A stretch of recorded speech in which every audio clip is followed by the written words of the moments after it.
वर्तमान प्रधानमंत्री ने पहले ही ट्वीट तैयार करके रखा होगा, क्योंकि जिस व्यक्ति का 4 जून को जाना अभी तय हो गया है, उन्होंने ही ये सब साजिश रचाई है। लोग दिन में सपने देखते हैं, उस पर कोई पाबंदी नहीं है।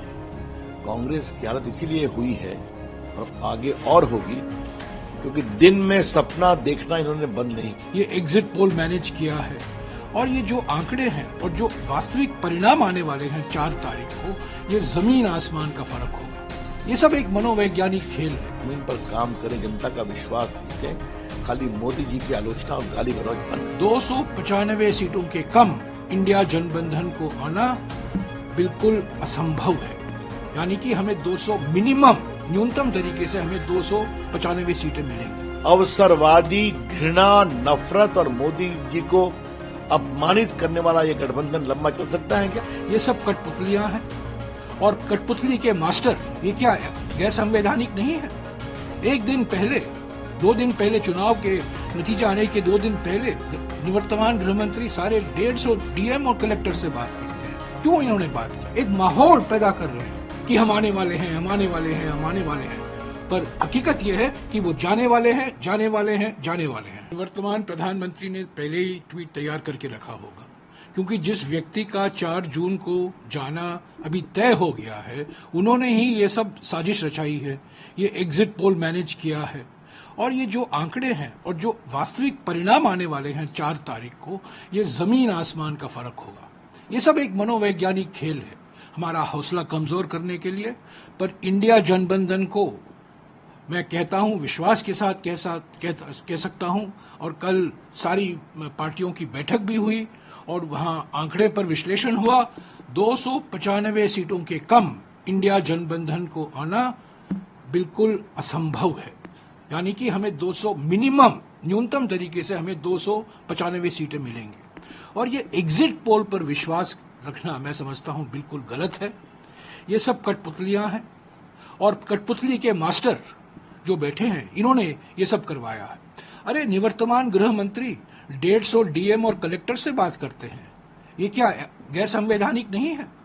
एक दिन पहले, 2 दिन पहले, चुनाव के नतीजे आने के 2 दिन पहले निवर्तमान गृह मंत्री सारे 150 डीएम और कलेक्टर से बात करते हैं। क्यों इन्होंने बात की?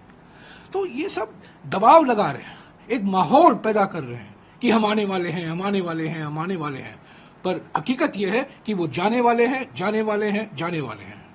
295 का सर जो आंकड़ा दे रहे हैं आप लोगों ने ये क्या पूरी सारी पार्टियों ने मिलकर कंसोलिडेट करके बनाया है इसका? सारे पार्टियों, सारे नेताओं ने राज्यवार सीटों का विश्लेषण किया।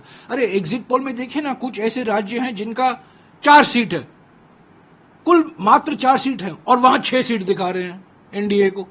ऐसे कई राज्य हैं जितना सीट है, सीट से भी अधिक एनडीए को मिल रहा है। तो और हम आज चुनाव आयोग को भी जा रहे हैं। पोस्टल बैलेट को लेकर एक विवाद खड़ा हो गया है, क्योंकि जो नियम के अनुसार पोस्टल बैलेट की गिनती होनी चाहिए, वो हमें गुंजाइश नहीं दिखती कि वो होगी। तो हम चुनाव आयोग को भी शिकायत करेंगे। हमने 117 शिकायतें की हैं चुनाव आयोग को, 14 शिकायत सिर्फ निवर्तमान प्रधानमंत्री के खिलाफ, पर उस पर कुछ कार्रवाई नहीं हुई है। पर मैं ये कहूंगा, आज 2 तारीख है, 4 तारीख को जब परिणाम निकलेंगे, एग्जिट पोलों का पूरा बदनाम होगा। हमेशा बार बार कहते हैं, लोग दिन में सपने देखते हैं, उस पर कोई पाबंदी नहीं है। कांग्रेस की हालत इसीलिए हुई है और आगे और होगी क्योंकि दिन में सपना देखना इन्होंने बंद नहीं किया है। जमीन पर काम करें, जनता का विश्वास जीतें, खाली मोदी जी की आलोचना और गाली गलौज बंद करें। कल मीटिंग हुई, मीटिंग के बाद उन्होंने प्रिडिक्ट कर दिया कि 295 सीट। अच्छा है, फिर कह रहा हूं दिन में सपने देखने दीजिए ना। एक बात आपने देखी, सारे एग्जिट पोल एक ही जगह में। सामान्यतः एग्जिट पोल में डिफरेंसेस होते हैं, इस पहली बार है कि सारे एग्जिट पोल एक ही अंक के आसपास चले आ रहे हैं, जो घुमा के 400 के पार हो रहा है या उसके करीब रह रहा है। तो ये तो संकेत है ना। और देखिए, नरेंद्र मोदी जी की मेहनत की और हमारे अमित शाह जी की स्ट्रैटेजी की तारीफ करने की जरूरत है। दक्षिण भारत में भारत कैसे फैल रहा है, उड़ीसा में कैसे फैल रही है भाजपा, बंगाल में जो नए क्षेत्र हैं, कर्नाटका में होल्ड ऑन किया, तेलंगाना में।